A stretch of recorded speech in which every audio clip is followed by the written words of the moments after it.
Our struggle is not against flesh and blood, but against the rulers, against the authorities, against the powers of this dark world, and against the spiritual forces of evil in the heavenly realms.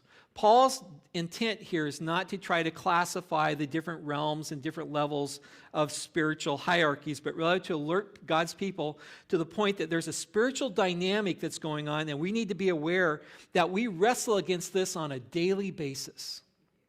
In our culture, we tend to go, oh, that stuff's not real. That stuff doesn't exist, or that doesn't affect me. And yet, we live in a culture that believes like crazy in aliens, UFOs. We believe in zombie apocalypses. You know, we believe in all kinds of crazy stuff. And then someone says, oh, there's a spiritual dynamic. There's demons and there's angels. And we go, you religious fanatic. But they'll go to a UFO convention somewhere else. You know, it's kind of a crazy world that we live in. And we need to realize that we are spiritual beings surrounded by unseen spiritual beings. And there's a spiritual war that we're a part of. That we're a part of that conflict. But God is on our side. We have the winning combination on our side, but we need to recognize that a lot of the things that afflict us are a part of that, and that God wants to help us grow through that in spite of that. We do battle, hence the need for us to wear battle gear, put on the full armor of God, so that you can stand against what comes against us. And so we have to fight against evil influences and evil desires. And we'll talk a little bit more about that next week.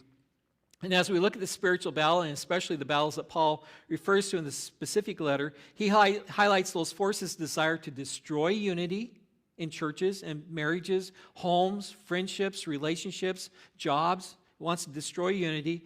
And his desire is to promote false doctrine or belief as well as dissension. I've been listening to history of the Christian church, and I have to tell you, it depresses me.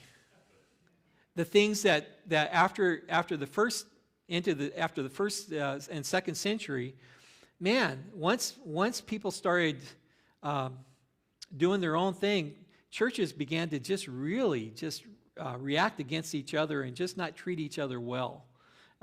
It just shows how that it's easy for us to kind of get caught up in dissensions, disunity, and stuff, and we lose keeping our eyes on Jesus. And so one of the things we want to look at is this idea that God wants us to be together. So don't underestimate our enemy. Don't be afraid of him, but don't pretend that he doesn't exist and that he doesn't want to take you down. Having trouble in your marriage, having trouble in your home, there might be some real issues in terms of communication and those kind of things that need to be taken care of, but also it's very much a spiritual element.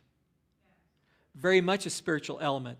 And we need to stand against those things that are afflicting us, and we need to not give ammunition to the wrong side, and we need to stand up and humble ourselves before God so that God is able to work in our hearts and lives to bring about the right resolution to the issues and problems that we have.